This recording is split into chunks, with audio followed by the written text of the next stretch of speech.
Hey, good evening, guys.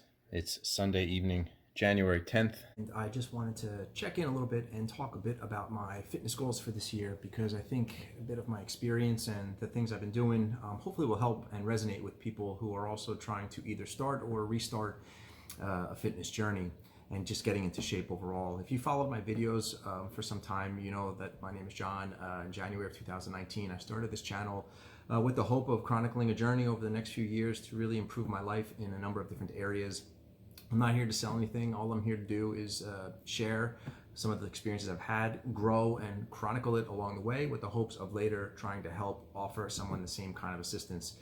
Again, today I wanted to focus a little bit on my fitness. About a year ago or so, I was in the best shape of my life. I'm going to be 43 years old this July, and I was 8% body fat, a little over 180 pounds, 183 to be exact. I was just in the best shape of my life, learned a tremendous amount. It took me about a year and change to get there. Completely revolutionized my diet, my mental state, and my physical activity. And in April of 2020, COVID hit and I started to get a bit lazy. And that laziness lasted as more than I could remember until New Year's Eve hit, and I'm like, what the hell am I doing? I just didn't feel right. I felt like crap. I let excuses go way too long, and I'm really excited because I'm in week one of kickstarting my journey, and I'm already seeing dramatic improvements. And what have I done? I've done three things. Number one is I got my mind right. Number two, I got my diet right. And number three, I just started getting my ass moving and exercising. So I want to touch on those 3 points because I think these are 3 important and critical pillars for anyone to sustain weight loss and a better lifestyle over the long term. Number one, first and foremost, is your mental state. We all need a reason why we want to change. Either that reason is forced upon us by some kind of trauma, like we're in an accident, we are delivered a bad report from the doctor, we may hear negative comments from our kids just saying you're fat, whoever knows what the case is, but either it's delivered on us or we come up with our own rationale to say, now's the time for me to do it. No questions asked, end of story. The only way we're going to come up with a sustainable set of lifestyle changes and weight loss and eating right over the long term is, again, coming up with the mental conviction to determine that this is something that will change, it has to change, and there is no tomorrow, time is now.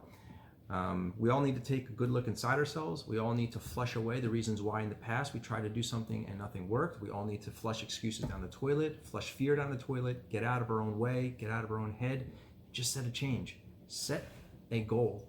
Write that goal down and review that goal a few times a week. Be very specific with the goals. I will lose 10 pounds by such and such date. I will do that by doing 1, 2, 3, and 4. And this goal is important to me because reasons 1 and 2. I write my goals down every year. If you follow my channel, you know that I do this for the 3rd consecutive year. I write down my goals, 8 or 9 pages worth.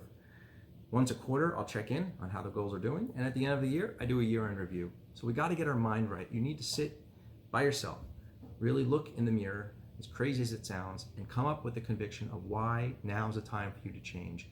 Some of the things I do to help myself with that is I use my family as an excuse. I have 2 kids and a wife. I want to be here for as long as possible. So I imagine what life would be like without me. Health, physical fitness, nutrition are 3 key pillars for me to sustain longevity and have a fulfilling life. I also use my own set of accountability in my head to say, I want to live to my fullest potential. Part of living to my fullest potential is being physically fit, live a healthy lifestyle, and to be healthy overall. So that's reason number 2. Reason number 3 is partly what I said before. Not too long ago, I got my daily physical. And one of the things on my daily physical, well, thank God everything was healthy, except my cholesterol was on the higher side. It was around 230-ish and change.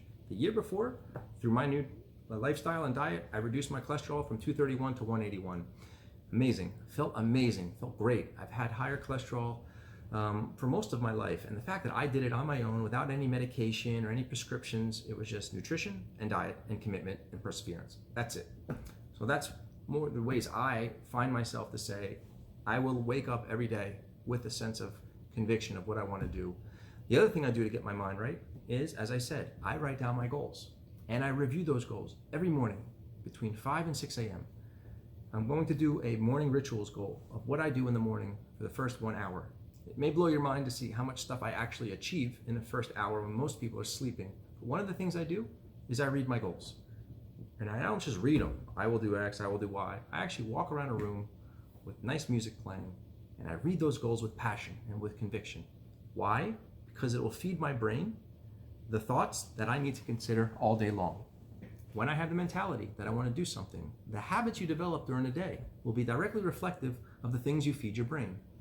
And I firmly believe that you are what you focus on. And if all you focus on is being healthy, losing weight, exercising all day long, that's what you think about, you'll find ways to do that, and you won't let distractions kick in.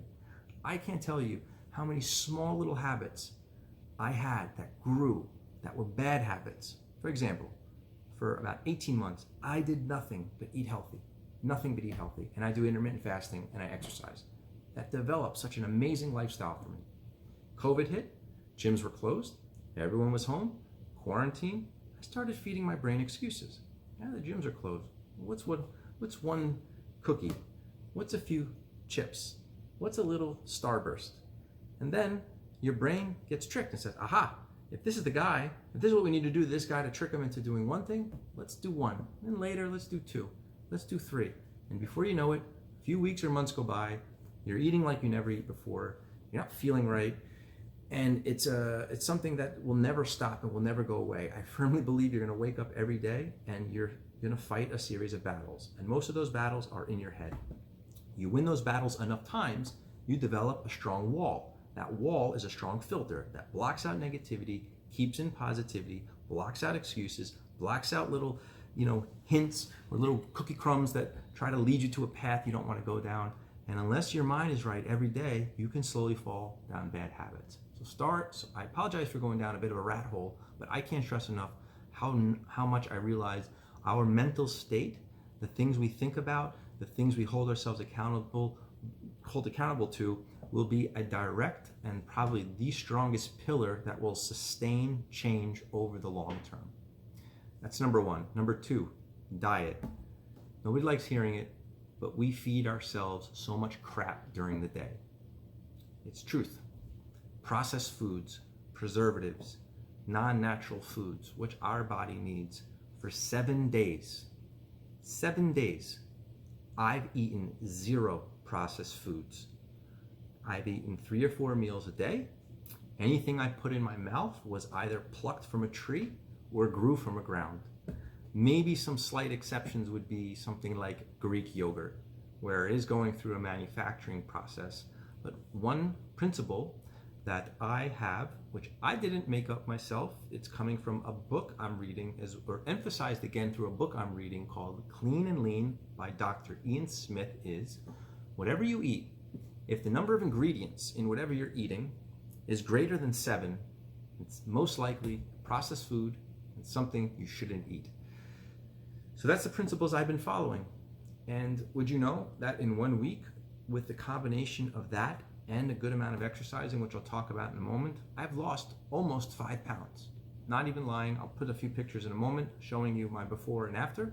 My after was just this morning, and I always weigh myself right in the morning after I go to the bathroom, because your body's dehydrated. You're most likely going to go to the bathroom and pee, so you have very little water weight in you. Most likely you should have little matter inside you that needs to be released, as gross as that sounds. So I weigh myself in the morning. I'm going to be doing this every week.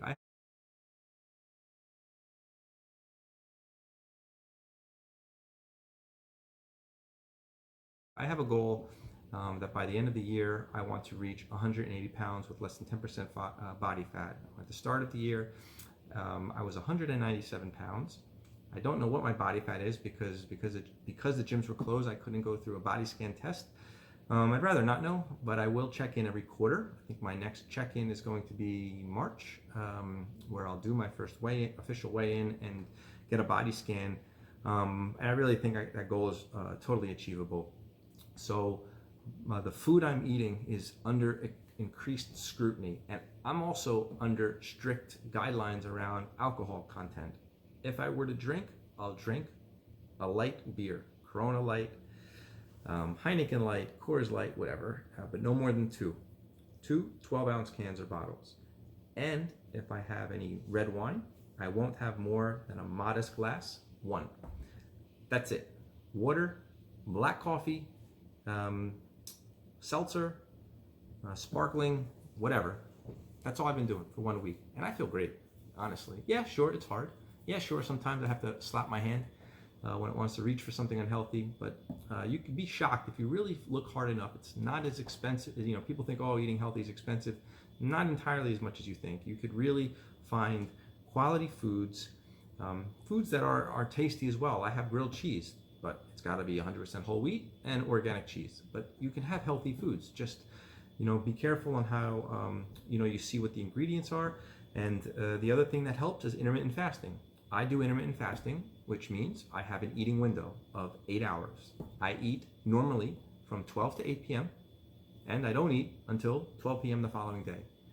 This helps ensure that the energy my body uses comes from fat stores inside my body versus the food that I consume.